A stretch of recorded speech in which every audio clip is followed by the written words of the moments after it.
Chers amis, comme vous peut-être, je suis très attaché à l'actualité, parce que l'actualité d'aujourd'hui nous annonce ce que demain sera, indiscutablement.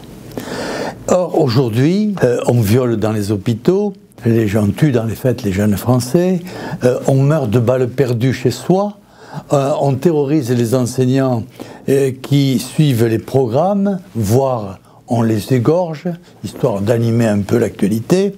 On manifeste contre les Israélites qui sont attaqués, voire tués. Pour imager tout cela, quelquefois, vous trouvez que c'est mieux de descendre du trottoir pour laisser passer certaines personnes dessus. Tout ça, ce sont des éléments factuels, réels, et tout à fait naturellement, les hommes politiques et les médias se doivent de réagir à cette réalité qui est assez terrible quand même. Quels sont les mots qu'ils trouvent?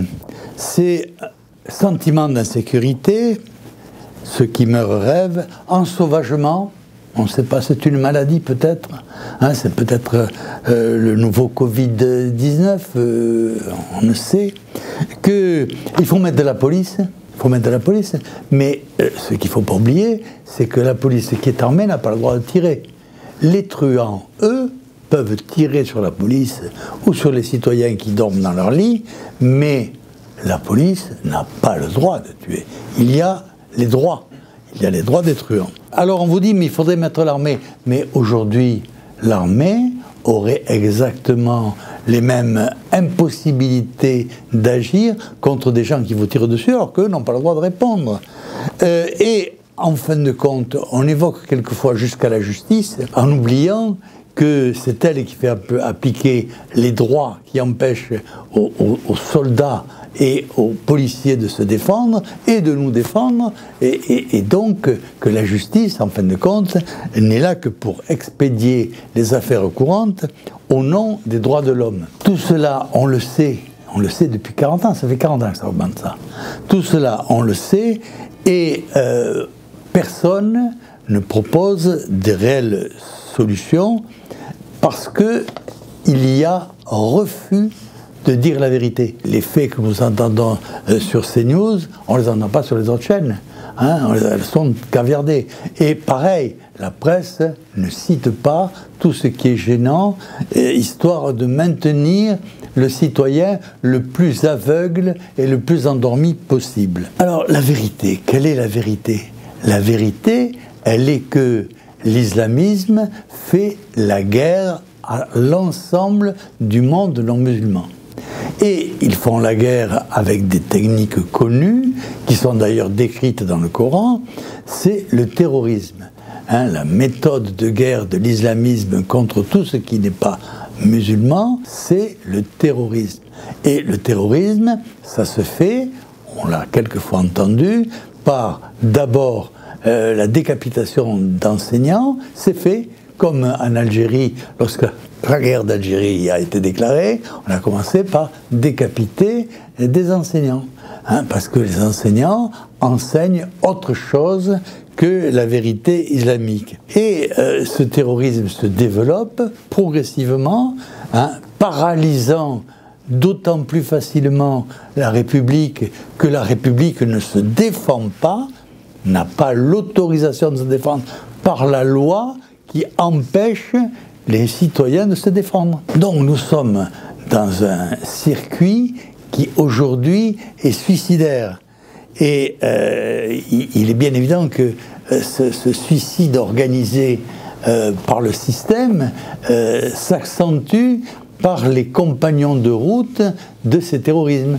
LFI, hein, qui est l'agent du terrorisme international et de l'islamisme militant. Encore plus étonnant, le président de la République a condamné sévèrement la colonisation française en Algérie et ailleurs, alors que c'était la colonisation la plus pacifique de tous les colonisateurs, la plus ouverte au développement local, et il nous a fait ces jours-ci l'apologie du terrorisme musulman qui a colonisé pendant 700 ans l'Espagne en nous disant que c'était un espace de libre-échange. Donc libre-échange culturel. Quand c'est la France qui fait de la colonisation en Algérie, c'est pas un libre-échange culturel. Quand c'est l'islam qui fait la colonisation en Espagne, c'est un échange culturel.